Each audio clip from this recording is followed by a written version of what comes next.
Hello guys, welcome back to the channel.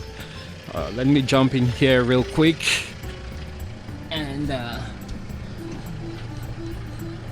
today we will be talking about my ownership experience with the Roxor, and at the end I'll tell you guys if I were to do everything all over again, if I would still buy the Roxor.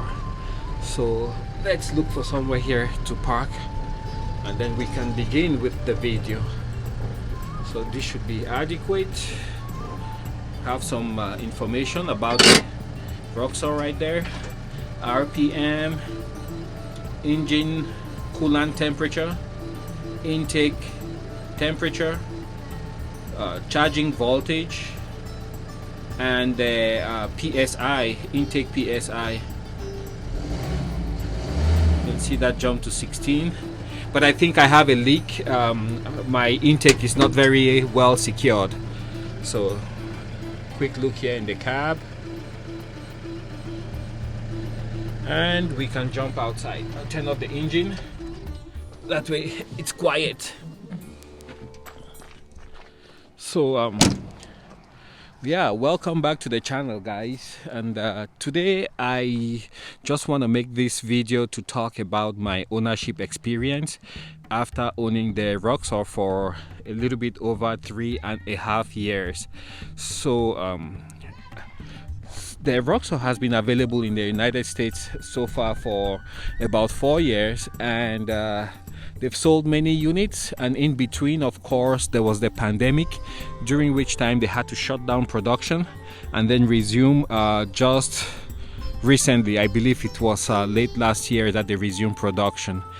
And so far with the two redesigns, enthusiasm doesn't seem to have curbed. People are still very much interested in the Roxor, and demand is still quite high.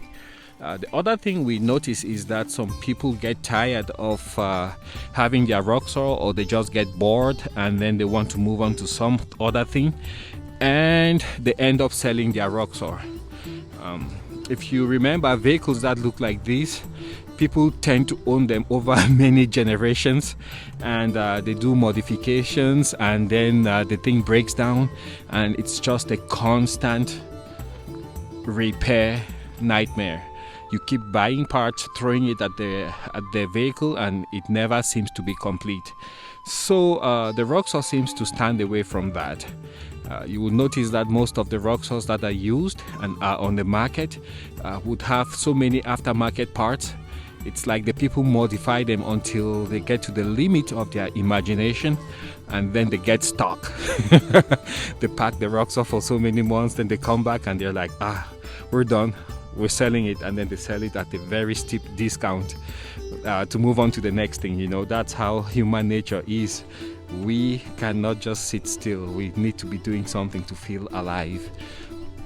So yeah, so the Roxor that I have, it has they changed the gearing for the final drive. Initially it was a 3.73, and then that was for 2018 and 2019. 2020, 2021 and beyond, they moved to a 5.38 gearing, which is different. And what that does is it allows the Roxor to have very high initial torque, because everything, you know, is geared down so low. And yeah, that's excellent if you have very big tires, if you are going modding, you know, if you're going rock climbing. That's just excellent, because with the 5.38 gears, if you put it in low range, you could basically crawl up a wall, a vertical wall, with the torque coming from the turbo diesel engine. But if you intend to get your Roxor every now and then into a high-speed situation, which might be highways, etc., then you are better served having the 3.73 gears, because that is geared much longer, and it will allow you to maintain a reasonable engine RPM even at the very high speeds that you would be cruising at. So bear in mind, those are very fundamental things to know if you are in the market for a Roxor. So the early ones, 2018, 2019, they have the 3.73 gearing.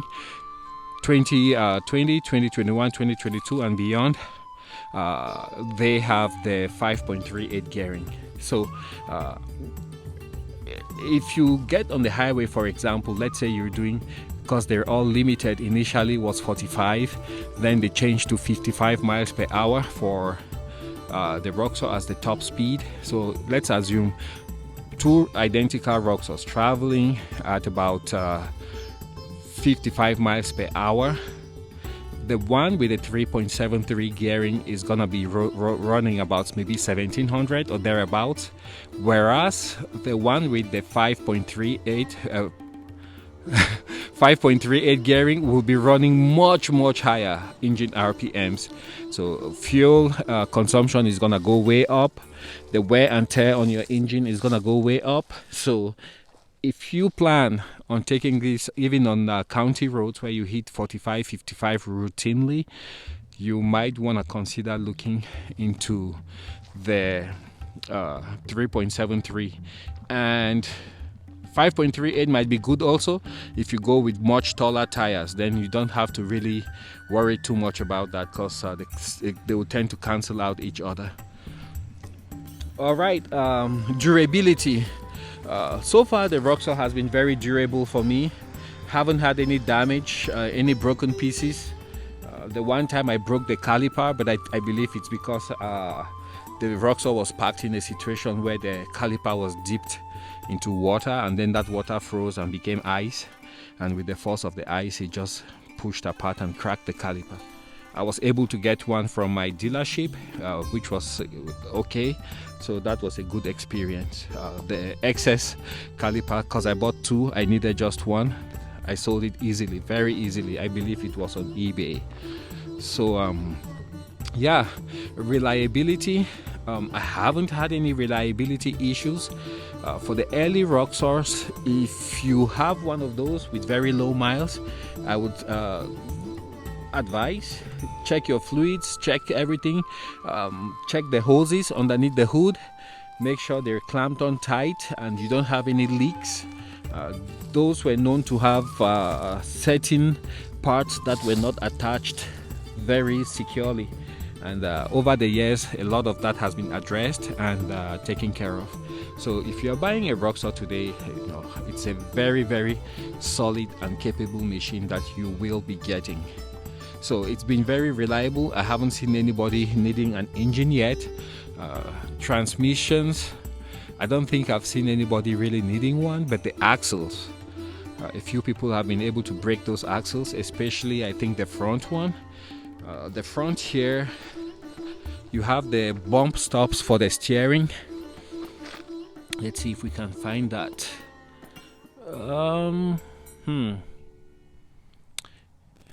Anyways, this is where the axle gets broken, right there in the center of your screen, and that would happen in case you adjusted the bump stop for the steering mechanism, so you can steer and make quicker turns or tighter turns. And once you do that, where's that bolt? You can tell I don't come down here very often. There it is. You can see it right there. Let me see if I can. There's the bolt right there. Yep, there it is. That's the one. So that's where you would adjust the steering stop, how far you can turn your steering wheel. Using spacers, you can actually push the wheels out a little bit, like I did with mine, you can see. And when you do that, then it means it gives you more room to turn, make even tighter turns. And like I said, the danger is that you could over adjust, and that will lead to problems in that you'll be flexing your the axle right there, and you can easily snap it if you're spinning your tires too fast. Also, the splines are known to break, especially if you have heavy tires and you get stuck in the mud, and then you give it, you rev it all the way up. The Roxor comes with a digital and electronic ECU. It's a newer direct common rail injected diesel. So bear in mind, it doesn't have a rev limiter, so you can step on the gas pretty hard and you will get your tire spinning really fast, and in case it grabs with the engine spinning so fast, you will strip your splines on your axle. So be very gentle if you're pulling out of a mud bog or you find yourself in snow, icy conditions. Be very careful. All right, so beyond that, oops, we got the train going by.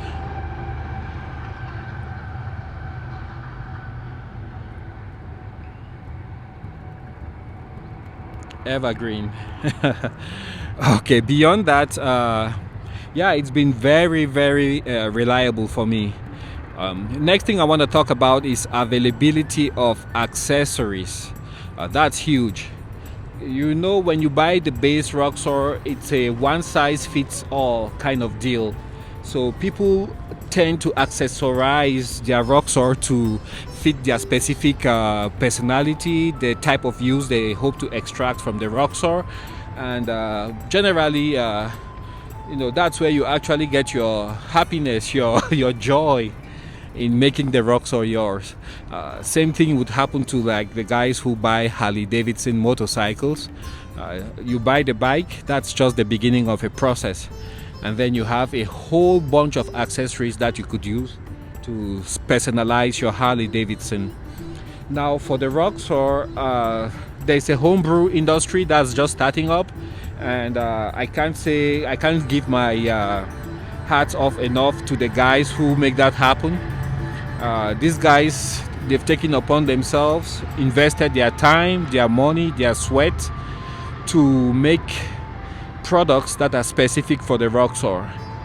They never knew how the market will go. They never knew if the Roxor was going to stay in the US market, but these guys have really come up with some very innovative products, and that helps a lot in keeping the faith, keeping the light burning with Roxor owners.